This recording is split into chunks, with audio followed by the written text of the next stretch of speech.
Welcome back. Lawmakers have put three options on the table for President Trump following the mayhem at the Capitol last week.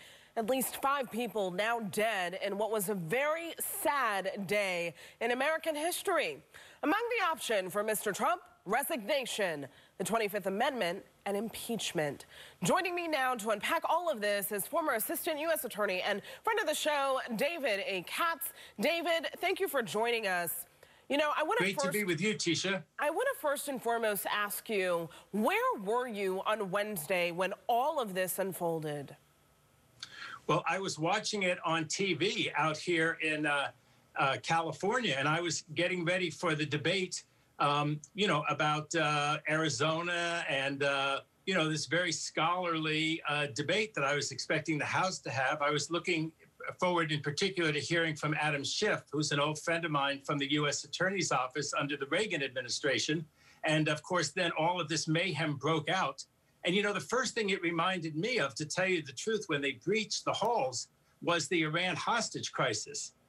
Remember when they went into you're probably too young, but I remember when they went into the embassy there in Tehran, and people were shocked and they thought, how could President Carter have let this happen? But, it happens when a crowd breaks through and suddenly breaches security. So I was scared to death that they were going to hold hostages. I thought maybe the vice president, I thought maybe Majority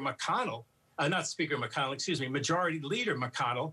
And thank goodness, although we had 5 people die, thank goodness that no hostages were taken, because I thought it was really going to careen totally out of control. And I was certainly glad that they restored order. But what surprises me, Tisha, is that people like the vice president and like McConnell aren't more just mad. They just aren't saying, oh, my God, that could have been my life. What an impact on my family, not just my country.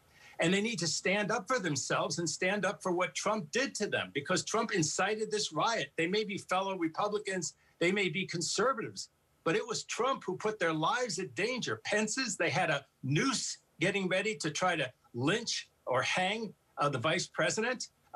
He might have been loyal to Trump, but Trump sure wasn't very loyal to him when he incited that crowd. So I guess those were my thinkings, all of those kind of together. And I did feel a little bit like our former Republican governor out here, Schwarzenegger. I never compare people currently to anything with the Nazis or Mussolini, but he did. He did. He said that this was scary like it was for his parents growing up in Austria.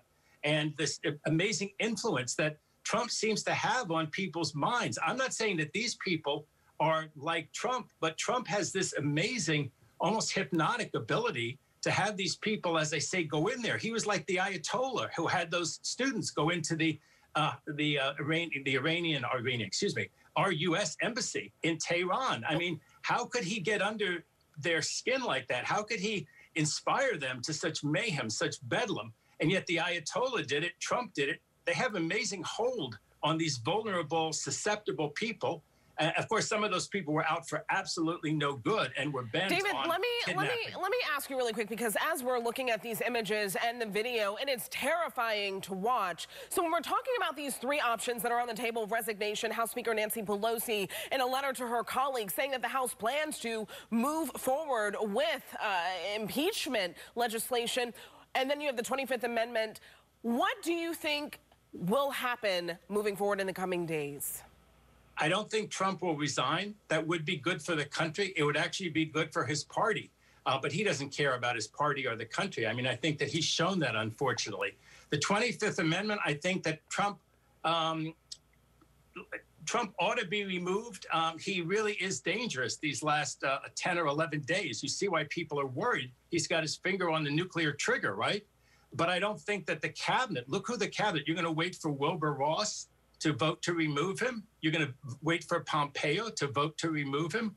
So I think that really impeachment is the only option. I think there will be articles of impeachment.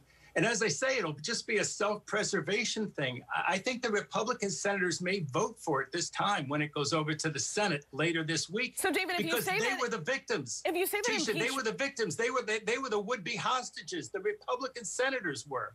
Well, and it's frightening when you look at that video and you see lawmakers crouching down for their safety. In one case, lawmakers are praying, in some cases. And if you say that impeachment is the only option, what is the timeline for this impeachment? I think the American people want to know if this is going to happen. Will it come to fruition? Well, I think that one good thing is that it will check Trump in a way that I think nothing else will.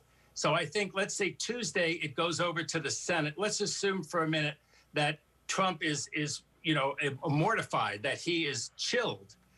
He won't do anything, at least the last 7 or 8 days. That's some assurance. Of course, if he does start to do anything, the Senate can very quickly vote to impeach and remove him. We call it convict and remove, because only the House can vote to impeach, that is to indict or charge him.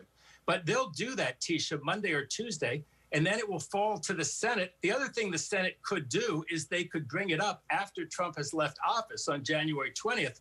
The benefit of that would be that he could never hold public office again. And that is a remedy spelled out in the Constitution. The framers had in mind that someone who challenged our system of government, someone who violated our checks and balances, would never be allowed to serve as president again. David, they specifically had this remedy in mind, this remedy of him never being able to serve as president again if the Senate convicts him. David, you are a criminal defense attorney, so I have to ask you, is there any criminal liability that President Trump could be facing? Well, you know, after he's left office, that memo wouldn't apply anymore that says from the Department of Justice Office of Legal Counsel that a sitting president cannot be charged. He would no longer be the sitting president. So he could absolutely be charged in federal court. We'll have to see whether Merrick Garland wants to go in that direction. But at some point, the evidence is such. I mean, there has to be an investigation, like in any good criminal case.